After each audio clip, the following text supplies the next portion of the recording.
आपको शायद जानकारी नहीं होगी, हम लोग उस विधानसभा में आते हैं जहां बाप बेटों ने लगभग 50 साल राज किया है।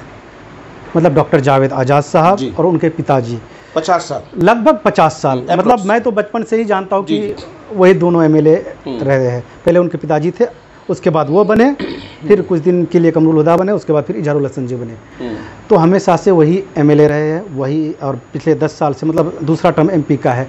तो किनका जिम्मेदारी है हॉस्पिटल और स्कूल कॉलेजेस का? क्या एक मुखिया बना सकता है? क्या एक वार्ड मेंबर बना सकता है? क्या एक जिला परिषद बना सकता है? नहीं। कम से कम एक एमएलए, मिनिमम एक जो रिक्वायरमेंट है, एक एमएलए ही बना सकता है। एक एमएलए ही सरकार तक आवाज़ पहुंचा सकता है, अपने नेताओं तक आवाज़ पहुंचा सकता है। तो ऐसा क्या बात है कि 50 सालों तक यहाँ एक ढंग का हॉस्पिटल नहीं है?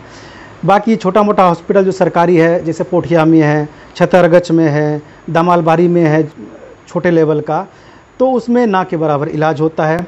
अगर हमारे पोठिया ब्लॉक का बात करें हमें लगता है अगर बंगाल बगल में नहीं होता, इस्लामपुर बगल में नहीं होता, तो ना जाने कितने लोग मरते।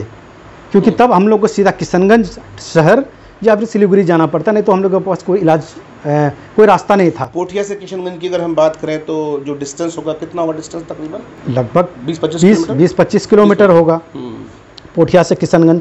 और इतना ही नहीं, चलिए हम लोग 2 पंचायत के हैं। मतलब कहीं ना कहीं आप ये मानते हैं शम्स साहब कि अगर पास का बंगाल का इलाका नहीं होता, वहाँ की अगर हेल्थ व्यवस्था अच्छी नहीं होती तो आप लोगों को काफ़ी नुकसान उठाना पड़ता है। लेकिन बात समझ में ये नहीं आती है। आप ही ने कहा कि साहब एक लंबे अरसे तक डॉक्टर जावेद साहब और फिर उन्होंने जो है साहब सत्ता पर काबिज रहे, और अभी हाल ही में जो लोकसभा चुनाव हुआ, लोगों ने भर भर कर उनको वोट दिया। आप कह रहे हैं कि साहब विकास नहीं हुआ, काम नहीं हुआ है, लोग बुनियादी सहूलियात से महरूम है। फिर ये कौन लोग हैं जिन्ना ताकि वोट करते हैं उनको? देखिए, वोट क्यों वोट करते हैं? वोट तो पब्लिक ही करती है। क्यों करती है? वोट पब्लिक करती है। एक, उनको असल में हकीकत पता नहीं है। वो लोग सेकुलर के नाम पे वोट करती है। वो लोग इस नाम पे वोट करता है कि बीजेपी जीत ना जाए। वो लोग एमपी जो डॉक्टर जावेद है, उनके पर्सनल क्रेडिट पे या पर्सनल फेस पे वोट नहीं करते हैं। कभी पार्टी के नाम पे, कभी गठबंधन के नाम पे। तो मैं इसका जिम्मेदार कहीं ना कहीं जनता भी है यहाँ का, क्योंकि इंसान एक बार धोखा खा सकता है, लेकिन बार बार धोखा खाना, वो हमारे इलाके में एक ढंग का कॉलेज भी नहीं है। एक ढंग का कॉलेज नहीं है। जिसके पास पैसा है, थोड़ा बहुत भी पैसा है, वो बाहर पढ़ लेते हैं। जैसे हम लोग चलिए थोड़ा मिडिल क्लास में आते हैं, तो मैंने बाहर पढ़ाई कर लिया है, एमयू में पढ़ाई कर लिया है। उसके अलावा जो उस लेवल के जो गरीब है, जिनका माली हालात ठीक नहीं है, जिनके वालिद का, तो वो लोग पढ़ नहीं पाते हैं पैसा की कमी की वजह से। लेकिन अगर वही अच्छे कॉलेजेस होते, अच्छा शिक्षा व्यवस्था होता, तो कम से कम वो लोग घर में भी रह के उसी में, उस गरीबी का हालत में भी अच्छा पढ़ाई कर सकते थे। ना ही यहाँ किसी गवर्नमेंट की तरफ से कोई कोचिंग इंस्टीट्यूट है जहाँ फ्री में एजुकेशन दिया जा सके, कंपटीशन का तैयारी कराया जा सके। तो ये सारे जो इम्पोर्टेंट चीज़ है। कहीं ना कहीं शम्स साहब ये कहना चाह रहे हैं कि अगर हम किशनगंज विधानसभा की बात करें तो यहाँ पर हेल्थ सेक्टर को अगर देखा जाए तो हेल्थ सेक्टर में कोई बहुत बड़ा काम नहीं हुआ है, बहुत बढ़िया काम नहीं हुआ है।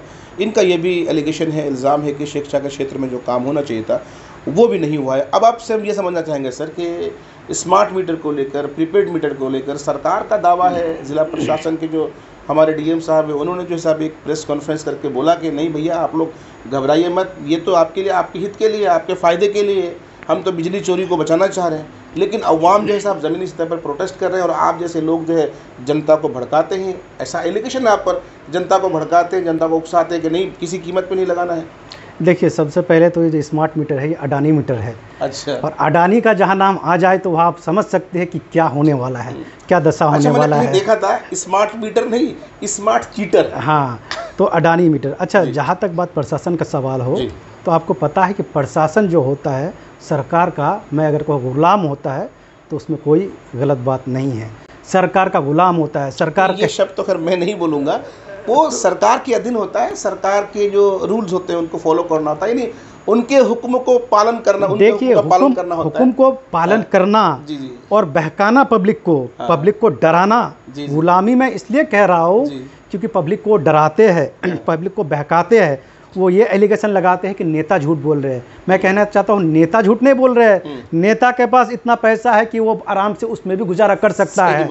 आप झूठ बोल रहे हैं। यहाँ के प्रशासन से कहना चाहता हूँ आप झूठ बोल रहे हैं। जनता के पास इतना पैसा नहीं है कि 500, 700, 800, 1000 पता नहीं क्या होगा। ये तो हम एक अपेक्षा कर रहे हैं कि इतना होगा, उससे ज़्यादा भी हो सकता है, तो आप भड़काने का काम कर रहे हैं। अगर आप सरकार के रेगुलेटर मैकेनिज्म है, मतलब उसको चलाने वाले हैं, तो आप बस अपना